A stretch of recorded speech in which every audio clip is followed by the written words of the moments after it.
मंगल भवन या मंगल हारी, द्रवहु से दशरथ अजीर बिहारी। जय सिया राम, जय जय सिया राम। जय हो बजरंगबली की जय हो। आज मैं रामायण का पाठ यहाँ से शुरू करने जा रही हूँ। कल मैंने आपको सुनाया था कि नारद जी जो को ये घमंड हो गया था कि मैंने कामदेव को हरा दिया और मैंने कामदेव पे अपनी विजय प्राप्त कर ली। ये कथा उन्होंने शिव जी को जाके सुनाई तो शिव जी ने उनसे मना किया कि तुमने मुझको तो सुना दी, लेकिन ये कथा तुम नारायण को मत सुनाना। अगर तुमने नारायण को सुना दिया तो फिर बहुत गलत हो जाएगा। लेकिन शिव जी के अंदर अहंकार था, तो जिस भी मनुष्य के अंदर अहंकार होता है उसे किसी की बात अच्छी नहीं लगती है, चाहे जितनी हित की बात कहो। तो नारद जी को बिल्कुल नहीं भाई उनकी शिव जी की बात, और चले गए नारायण के पास। नारायण के पास जाकर के उन्होंने ये सब अपनी कथा सुना दी। अब देखिए आगे क्या होता है, मैं आगे सुनाती हूँ।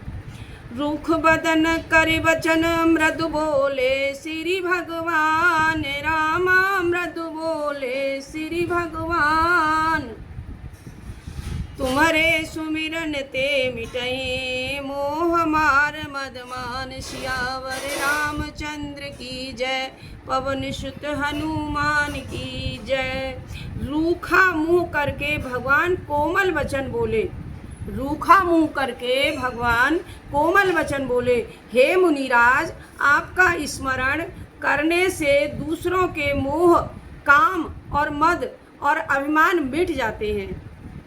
हे मुनिराज, आपका स्मरण करने से दूसरों के मोह, काम, मद और अभिमान मिट जाते हैं। तब भला वे आपको कैसे व्याप्त कर सकते हैं। सुनि सुनि मुनि मोह होई मन ताके, ज्ञान विराग हृदय नहीं जाके। ब्रह्मचर्य व्रत रत मति धीरा, तुमहि के करे मनोभव पीरा। हे मुनि सुनिए, मोह तो उसी के मन में होता है जिसके हृदय में ज्ञान वैराग्य नहीं होता है। जिसको ज्ञान नहीं है और वैराग्य नहीं है तो उसके अंदर मोह अवश्य होता है। आप तो ब्रह्मचर्य का व्रत लिए हैं और तत्पर और बड़े धीर बुद्धि हैं, भला आपको कामदेव कैसे पीड़ित कर सकता है और आपको मोह कैसे हो सकता है। जिसको मोह नहीं होगा उसको कामदेव पीड़ित ही नहीं कर सकता है। नारद कहे सहित अभिमाना, कृपा तुम्हारी सकल कर भगवान। करुणा निधि मन दीखी विचारी, उर अंकुरे गर्भ तरु भारी। नारद जी ने अभिमान के साथ कहा, भगवान यह सब आपकी ही कृपा है।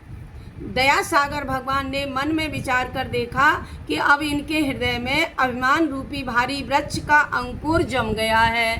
अब ये अभिमानी हो गए हैं। बेग सुमें डारी हूँ उखारी, मन हमार सेवक हितकारी। मुनि कर हित मम कौतुक होई, अवश्य उपाय करब मैं सोई। उसे मैं, भगवान श्री नारायण कह रहे हैं कि उसे मैं शीघ्र ही उखाड़ करके फेंक दूंगा, क्योंकि सेवकों का हित करना मेरा प्रण है। मेरी प्रतिज्ञा है कि मैं अपने सेवकों का हित करूं। मैं अवश्य ही वह उपाय करूंगा जिससे मुनि की भलाई हो और मेरा खेल कौतुकमय हो जाए। तब नारद हरिपत सिर नाई, चले हृदय अहमित अधिकाई। श्रीपति निज माया तब प्रेरी, सुनहु कठिन करनी तेहि केरी। तब नारद जी मुनि हरि के चरणों में सिर नवाकर चले। उनके हृदय में अहंकार और भी बढ़ गया। श्री को चरण में सिर झुकाकर तो चले गए, लेकिन अहंकार और दूना हो गया। तब लक्ष्मीपति विष्णु ने अपनी माया को प्रेरित किया और अब उसकी कठिन करनी को अब आगे सुनिए। बिरचेऊ मग महु नगर, तेहि सत जो जन विस्तार। रामा तेहि सत जो जन विस्तार, श्रीनिवास पुरते अधिक रचना विविध प्रकार। सियावर रामचंद्र की जय, पवन सुत हनुमान की जय, माँ भवानी की जय। माँ मुझे शक्ति दीजिए पढ़ने की। उस माया ने मार्ग में 100 योजन का मतलब 400 कोस के एक लंबे चौड़े विशेष नगर की रचना कर दी। माया, प्रभु की माया ने एक 100 योजन लंबे चौड़े विशेष नगर की रचना की। उस नगर की भांति भांति की रचनाएं लक्ष्मी निवास भगवान विष्णु के नगर बैकुंठ से भी अधिक सुंदर थीं। बसहि नगर सुंदर नर नारी, जनु बहु मन सिजरति तनुधारी। तेहि पुर बसे शील निधि राजा, अगणित हृदय गय से न समाजा।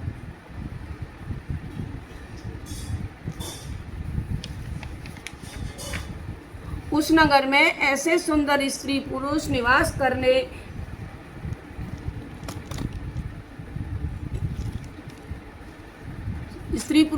करते थे, मानो बहुत से कामदेव और उस स्त्री पुरुष रति ही मनुष्य शरीर धारण करके आए हों, कामदेव और रति का शरीर धारण करके ही वहाँ बस गए हों। उस नगर में शील निधि नामक राजा रहता था, जिसके यहाँ अगणित घोड़े, हाथी और सेना के समूह थे।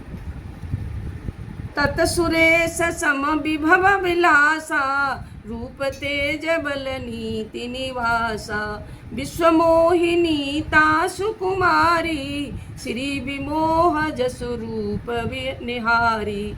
100 इंद्रों के समान उसका वैभव विलास था। वह स्वयं रूप, तेज, बल और नीति का निवास स्थान ही था। उसके विश्वमोहिनी नाम की एक ऐसी रूपवती कन्या थी, जिसके रूप को देखकर लक्ष्मी जी भी मुग्ध हो जाती थीं। सोई हरि माया सब गुण खानी, शोभाता सुख जाई बखानी। करे स्वयंवर सो नृप बाला, आए तह अगणित महीपाला। वह सब गुणों की खान हरि की माया ही थी। उसकी शोभा क्या बखानी जा सकती है, प्रभु की लीला है। तो वह राजकन्या स्वयंवर कर रही हैं, और जिसके वहाँ अगणित राजा एकत्र हो गए थे। मुनि कौतुक नगर देख, मुनि कौतुकी नगर ते गयऊ, पुरवसी सब पूछत भयऊ। सुनि सब चरित मृग ग्रह आए, कर पूजा नृप मुनि बैठाए। कौतुक प्रिय मुनि नारद जी उस नगर में गए और नगरवासियों से उन्होंने सब समाचार पूछा। सब हाल सुनकर वे राजा के महल में आए। राजा ने पूजा करके मुनि को आसन पर बैठाया। आनि दिखाई नारद भूपति राजकुमार, रामा भूपति राजकुमार। कहूँ नाथ गुण दोष सब, एहि के हृदय विचार। सियावर रामचंद्र की जय, पवन सुत हनुमान की जय। राजा ने अपनी पुत्री राजकुमारी को लाकर नारद जी को दिखलाया और कहा कि हे नाथ, आप अपने हृदय में विचार कर इसके सब गुण दोष को बताइए। देखि रूप मुनि बिरति विसारी, बड़ी बार लगे रहे निहारी। लक्ष्मण तासु बिलो की भुलाने, हृदय हरस नहीं प्रकट बखाने।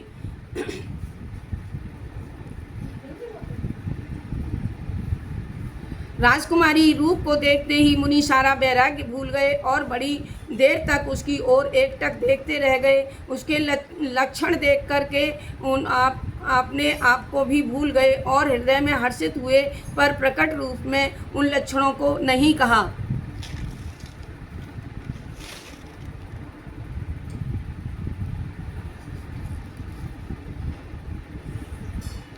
मनी मन हर्षा के उनके लक्षणों को भी छुपा गए। जो यही प्यारे अमर सोई होई, समर भूमि ते ही जीत न कोई। से वही सकल चराचर ताही, बरे शील निधि कन्या जाही। उस राजकन्या के लक्षणों को देखकर वे मन में कहने लगे कि जो इसे ब्याहेगा वह अमर हो जाएगा, रणभूमि में उसे कोई जीत नहीं पाएगा। शील निधि की कन्या जिसे बरेगी, चर अचर सब जीव उसकी सेवा ही करेंगे। लक्षण सब विचारे उर राखे, कछुक बनाए भूप सन भासे। सुथा सुलक्षण कहि नप पाही, नारद चले सोचि मन माही। सभी लक्षणों से विचार कर अपने हृदय में रख लिया, कुछ बातें बनाकर राजा से कह दी। राजा से कुछ और ही बातें बनाकर कह दी और उसके जो लक्षण थे उसको अपने हृदय में छुपाकर रख लिया। राजा से कहकर कि लड़की सुलक्षणा है, नारद जी चल दिए, पर उसके मन में यह चिंता थी कि करऊं जाई सो जतन विचारी, जेई प्रकार मोहि बरे कुमारी। जप तप कछु न होई तेई काला, बिहे विधि मिले कवन विधि वाला। जाकर सोच विचार करके अब वही यत्न करूं जिससे यह कुमारी मेरे को ही वरण करे, और इस समय कुछ जब तब तो हो नहीं सकता। हे विधाता, मुझे यह कन्या किस तरह से हाथ लग जाए, कैसे मुझे प्राप्त हो जाए, ऐसे वो विचार अपने मन में सोचने लगे। यही अवसर चाहिए परम शोभा रूप, यही अवसर चाहिए परम शोभा रूप विशाल रामा, परम शोभा रूप विशाल। जो बिलो के रीछे करे, तब बिले जय माल, श्यावर रामचंद्र की जय। रामू, जहाँ झोले में क्या ले जा रहा है रामू? रामू, अच्छा सफ़ेद झोले में ले जा रहा है ना कुछ, इसीलिए। अच्छा झोले में। श्यावर रामचंद्र की जय, पवन सुत हनुमान की जय। इस अवसर पर तो बड़ी भारी शोभा और सुंदर रूप चाहिए, जिसे देखकर कुमारी मुझ पर रीझ जाए और तब जयमाल मेरे ही गले में पहना दे, ऐसा वो विचार करने लगे। हरिशन मांगऊ सुंदरताई, होई जात गहरू अति भाई। मोरे हित हरि सम नहीं कोऊ, यही अवसर सहाय सोई हाऊ। फिर नारद जी विचारने लगे कि ऐसा क्यों ना करूं कि हरि से सुंदरता ही जाकर के मांग लूं, पर भाई जाने में तो बहुत देर हो जाएगी, किंतु हरि के समान हितैषी भी मेरा और कोई नहीं है, और मैं किससे मांग सकता हूं? वही मेरे सबसे प्रिय और सबसे हितैषी हैं, इसलिए इस अवसर पर वही मेरे सहायक हो सकते हैं। ऐसे ही इंसान की भी प्रवृत्ति यही होती है कि आदमी कहीं किसी को अपना हितैषी देखता है कि बड़ा ही बलवान है, अधिकारी है, या बड़ा सोर्सफुल है, तो उसके पास मैं जाऊं। लेकिन घमंड को जब भूल के जाओगे तो आपका पूरा काम हो जाता है, और अगर घमंड के साथ जाते हैं तो नारद जी जैसी गति होती है। तो नारद जी अपने घमंड को लेके श्री राम भगवान नारायण के पास गए। बहुविधि विनय कीन तेहि काला, प्रगटेउ प्रभु कौतिकी कृपाला। प्रभु बिलोक मुनि नयन जुड़ाने, होई काजु ही हरसाने।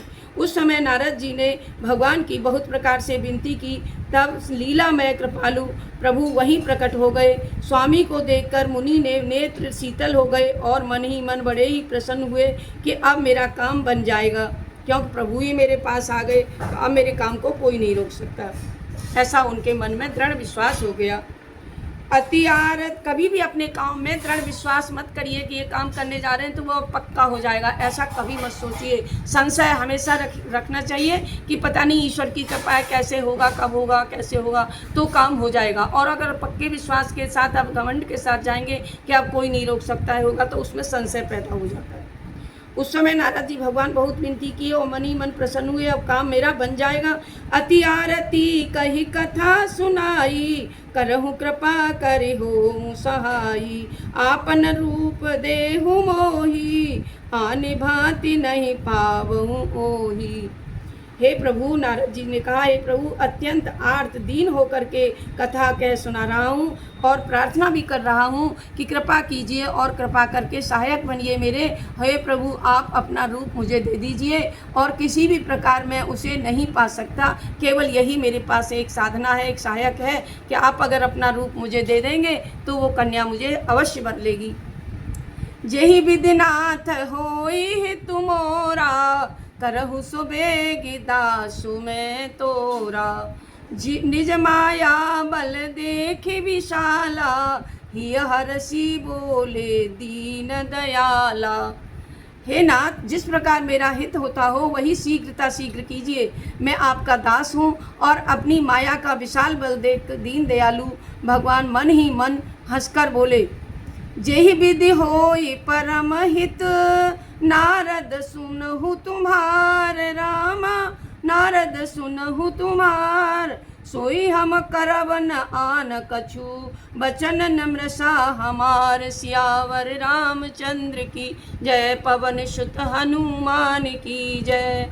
मंगल भवन अमंगल हारी, द्रवहुस दशरथ अजर बिहारी। तो भगवान श्री नारायण कहते हैं, हे नारद जी सुनिए, जिस तरह से आपका परम हित होगा मैं वही करने की सोचूंगा, वही करूंगा, अवश्य करूंगा और कुछ भी नहीं करूंगा। हमारा यह वचन है और असत्य नहीं हो सकता, मैंने आपको वचन दिया है। जय श्री राम, जय श्री राम। मैं अपनी कथा को यहीं श्री करती हूँ, कल फिर सुनाऊंगी।